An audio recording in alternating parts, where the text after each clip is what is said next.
할렐루야. 아멘. 오늘 드디어 요한계시록 2장 3장에 나오는 소아시아 7교회 중에 마지막 7번째 교회를 살펴보게 되었습니다. 교회 이름은 라우디게아 교회입니다. 3장 14절 시작. 라우디게아 교회의 사자에게 편지하라. 아멘이시오 충성되고 참된 증인이시오 하나님의 창조의 근본이시니가 이르시되. 아멘. 이 라우디게아라고 하는 도시는 교통이 참 좋고, 그 다음 특히 양모로 검은색 양모로 옷을 많이 만들었던 지역입니다. 또한 이곳은 이 유럽 지역 전역에 안약을 공급하는 참으로 잘 듣는 안약을 만드는 곳이 있었고, 또한 당대 최고의 의대가 있었다고 합니다. 활발한 금융업이 발달해서 풍요로운 도시였고 먹고 살기도 넉넉한 도시였습니다. 그러나 이 도시의 어려움은 역시 터키 지역이기 때문에 지진이 있었습니다. AD 60년에 아주 커다란 지진 피해를 입었는데, 독특하게도 라우디게아는 다른 도시들은 로마 황제가 도와줘서 다 전부 다 재건을 했는데, 이 라우디게아는 거절했습니다. 필요 없다. 우리는 우리끼리 재건하겠다. 그래서 사실 라우디게아는요, 다른 도시처럼 황제를 별로 숭배하지 않았습니다. 왜? 필요 없어요. 황제가 안 도와줘도 도시가 먹고 사는데 넉넉하고 재정도 넉넉하고 그리고 풍요로웠어요. 황제한테 굳이 굽힐 필요가 없기 때문에 스스로 자력으로 지진 피해를 극복하고 그리고 마음껏 어떤 종교든지 섬길 수 있었습니다. 그래서 교회 다니고 믿음 생활하기도 좋았습니다. 왜? 핍박이 없었으니까요. 그러나 단점이 하나 있었습니다. 물이 나빴어요. 지하수가 지금으로 얘기하면 석회수가 많이 섞인 물이나 그 다음에 독소가 있는 물이 있어서 우물물도 먹기가 어려웠기 때문에 인공수로를 만들어서 수십 킬로 떨어진 도시로부터 시원한 물, 뜨거운 물을 골고루 공급받아 그 물을 식용으로 또한 목욕할 때 사용했다고 합니다. 오늘 말씀을 통해 특별히 예수님은 누구신가? 라고 하는 첫 번째 질문에 다른 교회처럼 이렇게 답합니다. 한번 따라해볼까요? 예수님은 하나님의 창조의 근본이다. 할렐루야. 예수님이 누구신가? 라고 하는 질문에 특별히 이 라우디게아 성도들에게는 나는 창조주다. 이렇게 말씀하십니다. 여기 근본이라는 단어는 헬라어 아르케라는 단어인데, 사실 이거는 최고의 근원, 원천적인 근원을 의미합니다. 그래서 이건 잘못 해석하면 첫 번째 창조물로 이해할 수 있습니다. 그 창조의 근원이다 그러니까 첫 번째 창조로 하는데, 그게 아니라 본질적인 근원, 다시 말하면 창조자라고 해석하는 게 맞습니다. 나는 창조자다. 할렐루야. 예수님은 창조자십니다. 하나님과 함께 성령님과 함께 온 세상을 창조하실 때 말씀으로서 직접적으로 창조에 관여하셨고, 이 세상의 모든 피조물은 그분의 말씀을 통해 만들어진 존재임을 믿으시기를 주의 이름으로 축원합니다. 지금 라우디게아 교회 풍요롭고 가진 게 많고 모든 것이 내 소유라고 착각하고 있는 이 도시 백성들을 향하여 진짜 이 세상의 창조주 그리고 모든 사물의 근본적인 소유권자인 주인은 바로 나 예수 그리스도다, 이렇게 선언하고 계신 겁니다. 자, 15절 16절을 같이 읽어볼까요? 시작. 내가 내 행위를 아느니 내가 차지도 아니하고 뜨겁지도 아니하도다. 내가 차든지 뜨겁든지 하기를 원하노라. 내가 이같이 미지근하여 뜨겁지도 아니하고 차지도 아니하니 내 입에서 너를 토하여 버리리라. 아멘. 여러분, 소아시아 7교회 중에 가장 풍요로운 그런 교회가 또 지역이 바로 이곳이었습니다. 그런데 참으로 가슴 아프게도 유일하게 이 7교회 중에 책망만 받은 교회입니다. 칭찬은 한마디도 없어요. 처음부터 끝까지 혼만 났어요. 아주 박살이 났습니다. 정말 깨질 대로 깨졌어요. 그래서 어찌 생각하면 이 라우디게아 교회가 예수님께 가장 미움받는 교회다 이렇게 생각할 수 있는데요, 그런 정도로 아주 철저히 혼났습니다. 근데 자기들이 생각할 때는 교회가 부유하고 또 자선사업도 잘하고 그리고 교회 건물도 다른 어떤 교회보다 정말 멋지게 잘 웅장하게 지었고 교회에 와서 예배도 잘 드리고 뭐 하나 부족한 게 없는데 주님께서는 부족하다는 겁니다. 그 이유는 이 라우디게아 교회는 물질적으로는 풍요로웠고 세상적으로는 참 복을 많이 받았는데 영적으로는 빈곤했고 믿음은 없었던 교회인 것입니다. 껍데기 교회였던 거예요. 껍데기는 반지를 하는데 알맹이는 없는 교회. 겉으로는 그리스도인인데 속으로는 안 믿는 사람과 다를 게 없는 겉과 속이 다른 그런 사람들이 가득한 교회. 그래서 주님께 책망받은 겁니다. 주님의 엑스레이에 진단이 떨어진 거예요. 너희는 물질의 풍요에 빠져 중심에 너희 마음에 예수 그리스도가 없는 껍데기 신앙만 있었구나 라고 책망을 받은 것입니다. 그리고 회개하라. 그리고 돌아와라. 그러면 내가 너를 받아주겠다. 그렇지 않으면 16절 말씀처럼 내 입에서 너를 토하여 버리리라 말씀하셨습니다. 제가 아직도 잊지 못하는 것은 지금은 미국에 가서 목회 잘하고 있는 목사님인데 그 신혼집이 평택에 있었거든요. 그래서 오라고 놀러 오라고 해서 친구 집 신혼집에 이제 찾아간 겁니다. 그런데 거기 신혼부부가 이렇게 음료를 따로 놨더라고요. 지금도 생각나는데 아침 햇살이 막 나왔을 때 그 고소하니 쌀음료라 먹을만 하지 않습니까? 그래서 이렇게 컵에 있는 거를 그걸 좀 맛을 보고 먹지. 그냥 한 번에 쭉 먹었는데 어머 유통기한이 좀 지났는지 얘가 시구름해요. 분명히 아침 햇살인데 맛은 이게 막걸리 맛인 거예요. 그럼 뭔가 이상하잖아요. 막걸리는 아닌데 막걸리 맛이다. 이게 쉬었습니다. 상해도 너무 쉬었어요. 그래가지고 신혼부부 앞에 제가 토를 했습니다. 그 뭐 삼켰는데 입에 있는 거 뱉어야 될 거 아니에요. 으악 하고 토했어요. 딱 지금 이 말씀이 그겁니다. 입에 딱 넣었는데 먹을 수가 없는 거예요. 상한 거예요. 냄새가 나는 거예요. 쉰내가 나는 거예요. 내가 너희를 그렇게 오획하고 토해내겠다 그랬어요. 겉과 속이 다른 신앙에 대하여 주님은 철저히 그 이중적인 신앙을 주님이 싫어합니다. 차든지 하라 덥든지 하라 확실하게 하라는 것입니다. 믿으려면 확실하게 믿으라는 것입니다. 교회는 다니는데 안 믿는 사람처럼 살지 마라. 교회는 다니는데 믿음 없는 인간처럼 지내지 마라. 교회도 다니고 믿음도 가지라는 뜻입니다. 할렐루야. 그게 진짜 신앙이라는 것입니다. 오늘날 반듯하게 교회 다니고 직분 갖고 또 심지어 목회자 또 장로 집사 권사 같은 많은 교회의 타이틀 또 무슨 회장이나 뭐 이런 것 임원들 달고 있지만 실질적으로 주님이 집중적으로 보시는 것 그 껍데기에 치장되어 있는 그리스도인의 이름이 아니라 그 안에 들어있는 예수 그리스도의 본질이라는 것입니다. 왜 창조주라는 걸 강조했을까요? 내가 너의 뼛속까지 다 안다는 거예요. 너의 심정과 패고와 생각도 안다. 내가 너를 만들었기 때문에 너를 다 안다. 그러니 내 중심을 나에게 다오. 그런 뜻입니다. 할렐루야. 여러분 이 말씀은 두 가지로 해석할 수 있습니다. 내가 너를 토하겠다. 첫째, 너 구원이 없다. 너 이제 구원 잃어버린 거다. 둘째, 너는 구원은 받지만 부끄러운 구원을 받아 상급이 없다. 대부분은 이 두 번째 해석에 무게중심을 둡니다. 왜? 지금 이 라우디게아 교회 성도들은 구원받지 못할 정도로 믿음이 없는 건 아니에요. 그런데 예수님을 믿긴 믿는데 그 삶의 중심이 아직 예수님께 못 간 거예요. 그러니까 예수님 믿는 초보 단계밖에 안 되는 거예요. 신앙생활은 수십 년 했고 믿음 생활이 연조는 깊은데 교회에서는 막 직분 갖고 막 크게 일을 하는데 그 신앙은 아주 베이비 기어다니고 똥기저귀 찬 자기 스스로 아무것도 못하는 냄새나는 그런 아주 영유아적인 신앙을 가져. 정말 가슴이 찢어지는 거죠. 잘하지 않은 신앙을 보고 너무 가슴이 아픈 거예요.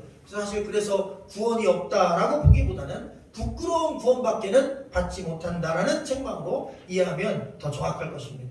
또한 15절 말씀 보면 내가 차지도 아니하고 뜨겁지도 아니하도다라고 책망했습니다. 말씀은 참 신기한 거예요. 예수님도 그랬지만 성경 말씀은 그 지역의 문화적이고 지리적인 상황을 그대로 적용해서 말씀하십니다. 자, 여기서 차지도라고 하는 이 단어, 차다. 이 차다는 얼음이 얼 정도의 아주 찬 것을 의미하는데요. 이게 이 도시에서 16km 떨어진 곳에 골로새라고 하는, 우리가 아는 성경에 골로새서 있죠. 그 골로새 땅이 있는데 그 골로새가 이게 아주 냉수가 잘 나는 그리고 물이 깨끗한 청정 지역입니다. 바로 그곳에서부터 16km를 수로를 만든 인공 수로를. 그래서 거기서 아주 차고 시원한 얼음 냉수 같은 물이 쭉 옵니다. 근데 여러분 아시겠지만 터키 땅도 그렇고 중동 지역은 덥지 않습니까? 그러면 그 시원한 물로 출발한 물이 점점 오다가 미지근해집니다. 그래서 먹으려고 하면 시원하지가 않아요. 그래서 시원한 줄 알고 먹었다가 웩 하고 토하는 일이 있었다라고 하는 그 지역 사람들의 이야기인 것입니다. 그걸 얘기하는 겁니다. 처음에 차가웠다가 나중에 점점점 미지근해지는 거.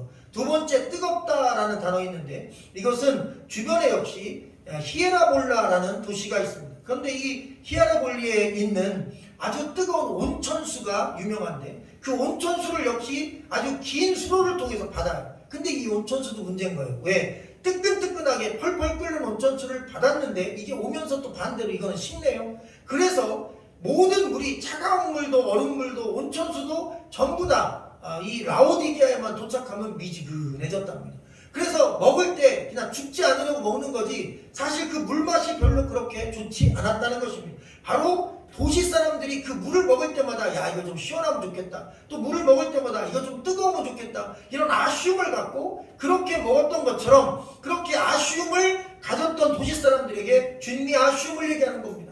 너희가 기왕이면 처음 출발할 때 차가웠던 것처럼 그렇게 나를 시원하게 하는 얼음 냉수가 되면 안 되겠니? 너희가 그 온천물처럼 그 히아라볼리에 있는 온천물처럼 좀 뜨끈뜨끈하게 신앙의 열정을 갖고 나를 좀 그렇게 믿으면 안 되겠니? 라고 하는 그런 책망의 말씀입니다. 차든지 덥든지 하라. 바로 그런 말씀은 미지근한 신앙 상태에 대한 주님의 책망입니다. 기왕이면 예수 믿을 때 확실하게, 여름에는 시원하게, 겨울에는 뜨끈하게 그렇게 주님을 섬기면 좋겠다라고 말씀하고 계십니다. 자, 17절, 18절 말씀 같이 읽어볼까요? 시작. 내가 말하기를 나는 부자라 부유하여 부족한 것이 없다나 내 공고한 것과 가련한 것과 가난한 것과 눈먼 것과 벌거벗은 것을 알지 못하는도다. 내가 너를 권하노니 내게서 불로 연단한 금을 사서 부유하게 하고 흰옷을 사서 입어 벌거벗은 수치를 보이지 않게 하고 안약을 사서 눈에 발라 보게 하라. 아멘.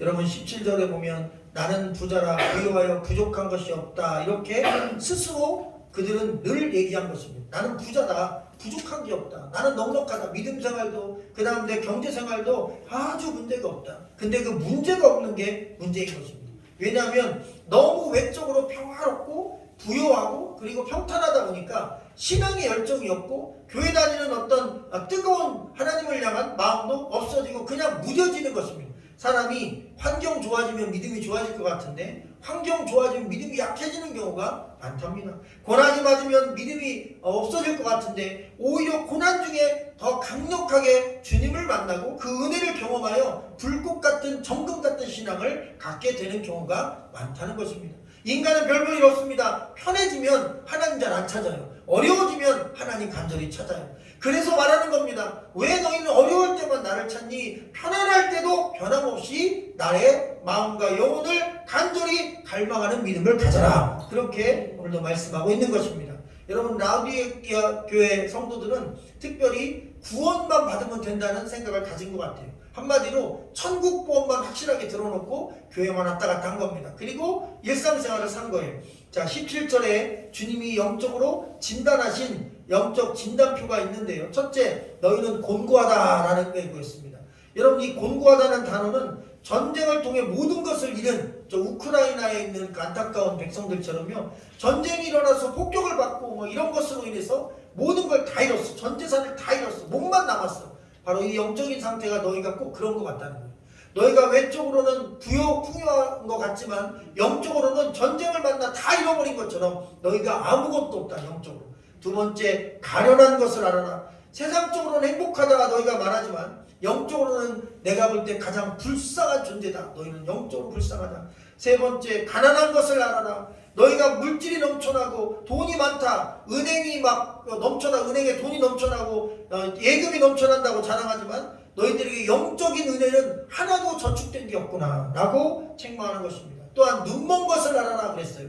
여러분 이 지역은 최고급 안약이 있고 또 특별히 안과 전문 의대가 이 유럽에서 가장 유명한, 아시아에서 유명한 의대가 있었는데 여러분 육체의 눈은 안약으로 고치고 육체의 질병은 이 의대 나온 안과 의사가 고치지만 영적인 시각장애는 어떻게 할 거냐는 거예요. 너희가 너희의 영적 상태도 모르면서 너희는 영적으로 지금 시각장애인인데 어찌 너희가 그 눈을 뜨지 않을 수 있겠느냐. 그 다음 벌거벗은 것을 알아라 그랬어요. 여러분 양 털로 만든 고급 양모 옷이 흔했던 도시입니다. 돈이 많아 그걸 막 사서 입었어요. 그 좋은 울로 만든 옷들을 입고 다녔는데 주님 말씀하시기를 너희는 벌거숭이다. 옷을 입지 않았다. 너희에게 진짜 필요한 의의 옷, 다시 말하면 예수 그리스도로 옷 입지 않았다. 그것을 깨달아라. 여러분 이렇게 강력하게 주님께서 말씀하십니다.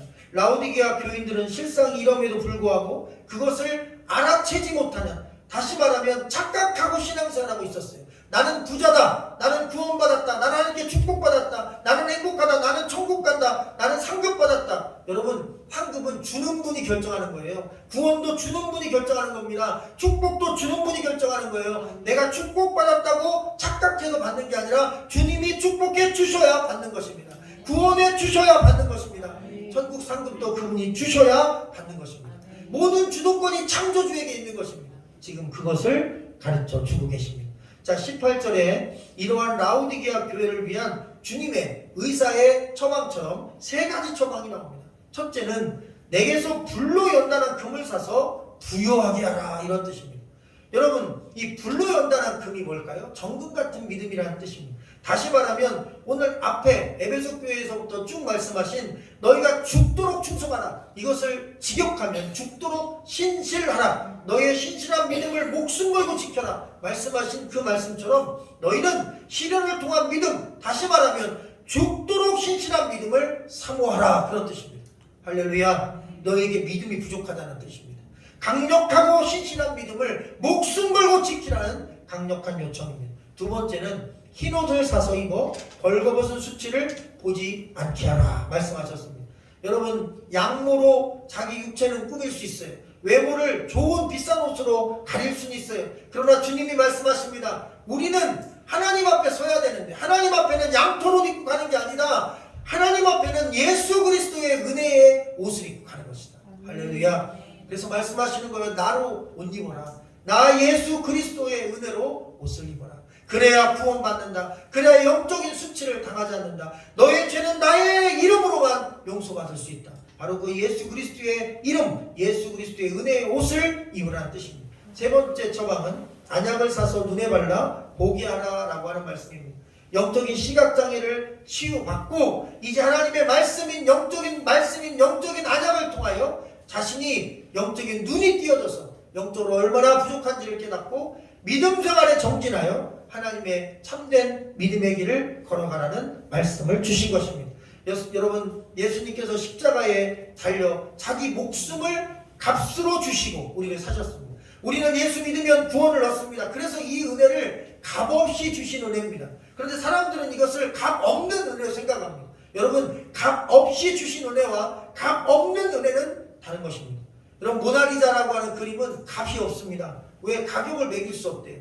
다른 모네라든지 누구의 그림들, 피카소의 그림 이런 거는 100억, 200억, 300억 가격이 있는데 여러분, 모나리자에는 가격이 없어요. 왜 그런가 그랬더니 가격을 붙일 수 있는 그런 작품이 아니라는 거예요. 그 1000억이든 몇 억이든 붙일 수가 없대요. 가격을 못 매기는 거예요. 그래서 그것은 가격이 없는 거예요. 가치가 없는 게 아니라. 마찬가지입니다. 예수님의 그 십자가에서 죽으신 그 죽으심은 여러분 가치가 없는 게 아니라 가격이 없는 것입니다. 가격을 매길 수가 없는 것입니다. 감히 우리가 어떤 희생으로도 살 수 없는 거예요. 그냥 은혜로 받는 것입니다. 그래서 그것은 값진 은혜인 것입니다. 할렐루야. 그 예수의 값진 은혜, 바로 그 값있는 은혜, 목숨 걸고 우리를 대가를 치르고 구원하신 그 은혜를 기억하라. 그래서 이제 우리도 그 은혜를 우리가 값주고 사라는 뜻입니다. 그것은 믿음으로 사는 것입니다. 돈으로가 아닙니다. 믿음으로 영적인 대가를 치르고 사는 것입니다. 할렐루야. 자, 19절 말씀을 같이 읽어볼까요? 시작. 무릇 내가 사랑하는 자를 책망하여 징계하노니 그러므로 내가 열심을 내라 회개하라. 할렐루야. 참 놀라운 말씀입니다. 여러분, 저는 오늘 모든 말씀 가운데 이 구절이 은혜 중에 은혜입니다. 왜냐하면 자 보세요. 7개 교회 중에 이 교회만, 라오디게아 교회만 책망만 받았어요. 칭찬 한마디도 없어요. 잘못했다는 거예요. 뭐도 틀렸다. 너는 공부하다, 가난하다, 눈 멀었다, 벌거벗었다, 이놈들아. 너희를 토해버리겠다, 구역질낸다, 이놈들아. 이거 얼마나 무서운 책망입니까? 내가 너희를 버리겠다 그랬어요. 그런데 오늘 말씀 보세요. 19절에 내가 사랑하는 자를 책망한다는 거예요. 할렐루야. 내가 너를 책망하는 것은, 징계하는 것은 미워서가 아니라는 것입니다. 여러분, 사랑의 반대는 미움이 아닙니다. 진짜 사랑의 반대는 무관심인 것입니다. 주님은 말씀하시는 거예요. 내가 너를 사랑한다, 그래서 책망한다. 너에게 관심이 있다, 그래서 책망한다는 것입니다. 책망받는 게 축복입니다. 얘야, 깨달아라. 할렐루야. 그렇게 하나님이 강력히 내 삶에 개입하셔서 내가 악의 길, 더러운 길, 죄악의 길, 음란의 길, 추악한 길을 갈 때 사랑의 매를 들어 깨닫게 하시면 여러분 그게 내가 하나님의 자녀임을 아는 방법인 것입니다. 사랑의 매를 드실 때 우리는 깨닫고 즉시로 회개하고 주께로 돌아와야 됨을 믿으시기를 주의 이름으로 축원합니다. 그러므로 내가 열심을 내라, 뜨거운 열정을 가져라, 그리고 회개하라 라고 말씀하고 계신 것입니다. 자, 20절 말씀을 같이 볼까요? 시작. 볼지어다 내가 문 밖에 서서 두드리노니 누구든지 내 음성을 듣고 내가 그에게로 들어가 그와 더불어 먹고 그는 나와 더불어 먹으리라. 아멘. 아주 유명한 말씀입니다. 성구로 집에다가 많이 붙여놓고, 저희 뭐 이렇게 어려서 신앙생활하면 수련회 가면 요거 외워야 밥도 주고 그랬어요. 그 군자를 요거 열심히 외워서 아직도 기억하고 있지 않습니까? 그만큼 유명한 말씀입니다. 볼지어다 내가 문 밖에 서서 두드리노니. 여러분 근데 여기 서서와 두드린다는 단어가 참 은혜롭습니다. 왜냐하면 서서는 이미 오셔서 서 있는 상태, 우리가 뭐 시제로 얘기하면 완료 상태인 것입니다. 문 앞에 이미 와 계신 거예요. 이미 과거에 와 계신 거예요. 현재가 아니라 과거에 완료된 상태, 과거에 와 계신 거예요. 계속. 그 다음에 두드리노니. 그런데 이 두드린다는 뜻은 한 번 이게 아닙니다. 두 번 이것도 아닙니다. 언제까지? 오픈될 때까지 말이죠. 그러니까 미리 와 계셨어요. 과거에 미리 와 계셨어요. 그리고 그때부터 지금까지, 지금부터 영원토록 내가 마음문을 열 때까지 내가 녹화하겠다는 뜻입니다. 두드리겠다는 뜻입니다. 마음문을 열어라, 제발 열어라, 내가 너의 문 앞에 있다. 이 마음, 이 문, 이것은 우리의 마음인 것입니다. 우리 마음을 녹화하고 계신 것입니다. 그래서 우리가 마음을 열면 그분이 들어가고, 그리고 그분이 내 안에 오셔서 나와 함께 하시는데, 그러면 그는 나로 더불어 함께 먹고 나는 그와 더불어 함께 먹는다. 다시 말하면 여러분 이게 식구가 된다는 뜻입니다. 여러분 가족을 식구라고 얘기합니다. 왜 그럴까요? 밥을 같이 먹기 때문인 것입니다. 가족은 식구입니다. 음식을 같이 가장 많이 먹는 사람입니다. 여러분 주변에 누가 제일 친한 분이에요? 여러분 밥을 가장 많이 먹는 사람이 친한 사람입니다. 가족이 1등이고 그 다음 제일 친한 친구거나 직장 동료일 것입니다. 왜? 밥을 가장 많이 먹는 사람이 가장 친한 거예요. 가장 가까이 지내면 수많은 이야기를 나눕니다. 주님 말씀하셔요. 오늘 이 먹고라고 하는 헬라어는 교제를 나누며 즐기는 식사를 뜻하는 먹고입니다. 내가 너와 영적으로 교제를 나누는 그러한 사랑의 식탁을 나누고 싶다. 가족 관계를 회복하고 싶다. 그래서 두드린다는 것입니다.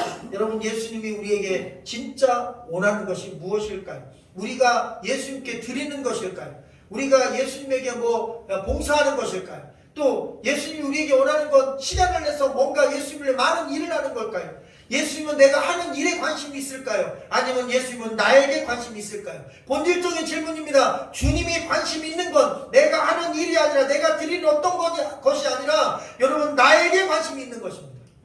예수님의 십자가에 죽으심은 나의 어떤 것 때문에 죽은 게 아니라 나 때문에 죽으신 것입니다. 그래서 주님은 나만 바라는 것입니다. 내가 그분께 마음문 열기를 바라시는 것입니다. 그거 하나 위에 십자가에 기꺼이 자기를 희생하셨고 그 희생이 값지게 하기 위해서는 내가 마음을 열고 그분을 받아들이고 그리고 그와 더불어 영적인 교제를 나누는 것입니다. 그분은 지금도 매주마다 여러분의 마음에 녹화하십니다. 이 교회에 나와서 미리 준비하고 계시면서 두드리고 계십니다. 말씀을 통해 예배를 통해 찬양을 통해 여러분과 영적인 식탁 교제, 이 영적인 교제를 나누시기를 소망하십니다. 나는 양식이다, 나는 너희의 음료다 말씀하셨어요. 나를 먹어라, 나를 마셔라, 그러면 너희가 살 것이다 그랬어요. 여러분 예수님은 말씀입니다. 그 말씀이 육신이 되어 우리 가운데 오셨고 우리가 그의 영광을 보니 그의 아버지의 독생자의 영광이요 은혜와 진리가 충만하더라 그랬습니다. 여러분 예수님의 그 육체 바로 그분이 말씀이시고 그 말씀이 오늘도 저희 여러분에게 이 성경 말씀 기록된 이 문서로 된 말씀이 저를 통해 살아있는 말씀, 여러분 생생하게 역사하는 말씀으로 선포되고 있는 것입니다. 아멘. 지금은 주님의 식탁입니다. 아멘. 이 예배 시간은 주님의 음식을 먹고 나누고 예수님과 식구가 되는 가족관계를 회복하는 시간입니다. 그래서 예배는 중요합니다. 말씀이 생명입니다. 우리가 주님과의 영적인 교제를 나누는 축복의 자리에 여러분 오심을 진심으로 축복드립니다. 자, 21절 2절 끝으로 볼까요? 시작. 이기는 그에게는 내가 내 보좌에 함께 앉게 하여 주기를 내가 이기고 아버지 보좌에 함께 앉는 것과 같이 하리라. 귀 있는 자는 성령이 교회들에게 하시는 말씀을 들을지어다. 아멘. 두 번째, 오늘 말씀 가운데 두 번째 정말 가슴에 남는 감동적이고 은혜로운 구절이 바로 21절입니다. 이기는 그에게는 내가 내 보좌에 함께 앉게 하여 주기를 내가 이기고 아버지 보좌에 함께 앉은 것과 같이 하리라. 참 신기한 겁니다. 이게 참 역설적인데요. 이 라오디게아 교회는 책망만 받았잖아요. 그런데 7교회를 통틀어 지금 이 21절 말씀에서 주시는 예수님의 축복이 가장 탑 클래스의 축복입니다. 다시 말하면 최고의 큰 상인 것입니다. 앞에 있었던 생명의 면류관을 주리라, 너에게 무엇을 해주리라, 이런 다 축복이지만 예수님과 같은 레벨의 자리에 앉게 해주겠다는 것입니다. 여러분, 이게 국가 행사에도 국가 서열이라는 게 있습니다. 그 국가 서열이 대통령이 있으면 그 옆에 대법원장, 그 옆에 국무총리, 이렇게 국가 상부요인들, 그 다음에 국회의원장, 이렇게 하여튼 제일 높은 사람들만 이렇게 앞면에 좀 많거든요. 그게 바로 국가 서열 1, 2, 3이 되는 인물들입니다.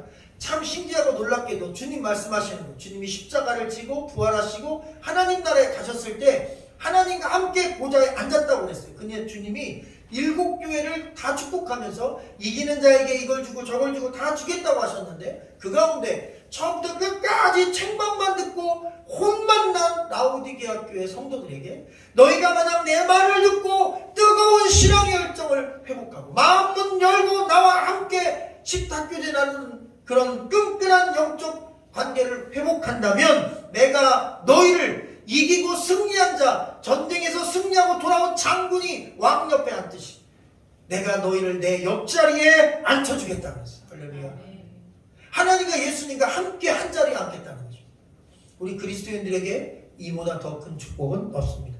지난주 말씀을 통해 나눈 것처럼 하나님이 우리에게 주신 축복은 세상에서 주는 장학금이나 아니면 세상에서 주는 어떤 상패, 노벨상, 이런 메달 이런 게 아닙니다. 하나님과 가장 가까이서 그분과 함께 할 수 있는 그 축복이 가장 큰 축복입니다. 바로 그 복을 주시겠다는 것입니다. 할렐루야. 누구에게 신앙의 열정을 회복한 자에게, 누구에게 확실하게 주님을 믿는 자에게, 누구에게 마음문을 주님이 녹화하실 때 활짝 열고 웰컴 우리 주님을 맞이하는 자에게 주님이 보좌를 허락하신다. 내 옆자리를 주겠다. 여러분, 마지막 구절입니다. 귀 있는 자는 성령이 교회들, 복수죠, 에게 하시는 말씀을 들을지어다. 이 교회들은 2000년 전에 이 아시아 7교회를 포함하여 2000년이 지난 지금 이 땅에 존재하는 수십억 개의 교회, 수억 개의 교회들 다 포함하는 복수의 교회들입니다. 우리나라에 존재하는 수만 개의 교회까지 다 포함하고 앞으로 인류 역사가 끝날 때까지 남아있을 모든 교회를 포함하는 복수인 것입니다. 그 교회들은 들어라. 우리가 7교회 말씀을 들으며 가장 강력하게 주님이 하신 말씀, 먼저 회개하라 교회들아, 성도들아 회개하라. 그리고 죽도록 신실하라. 그 믿음을 죽도록 붙잡아라. 오직 예수 그리스도만 목숨 걸고 붙잡아라. 마음문을 활짝 열고 예수 그리스도를 뜨겁게 주인으로, 내 삶의 주인공으로 오셔라. 그럼 내가 너에게 보좌를 앉혀주겠다. 할렐루야. 이 귀한 축복이 저 여러분에게 있기를 주의 이름으로 간절히 소망합니다. 기도하겠습니다. 생명의 주님, 볼지어다 내가 문 밖에 서서 두드리노니 누구든지 내 음성을 듣고 문을 열면 내가 그에게로 들어가 그와 더불어 먹고 그는 나와 더불어 먹으리라.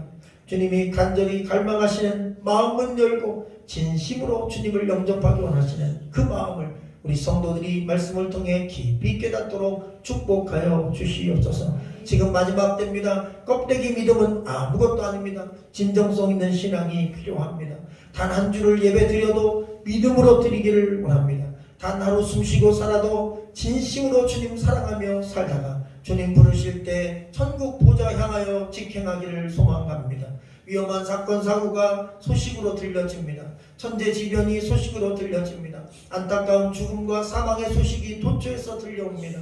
전쟁의 징후가 보입니다. 북한이 움직입니다. 중국과 러시아와 세계 열강들이 움직입니다. 나라마다 무기 사는데 혈안이 되어 있습니다. 언제 또 다시 세계가 전쟁에 휩싸일지 알 수 없습니다.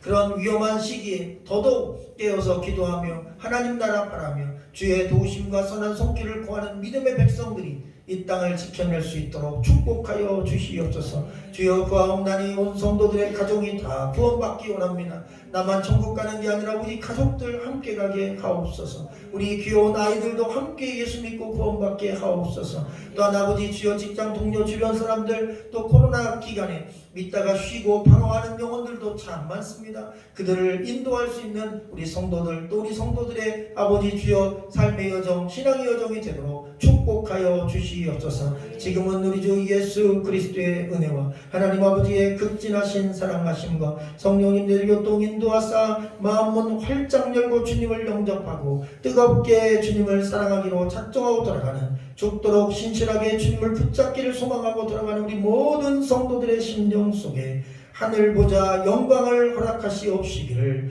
우리 주 예수 그리스도의 이름으로 간절히 축원하옵나이다. 아멘.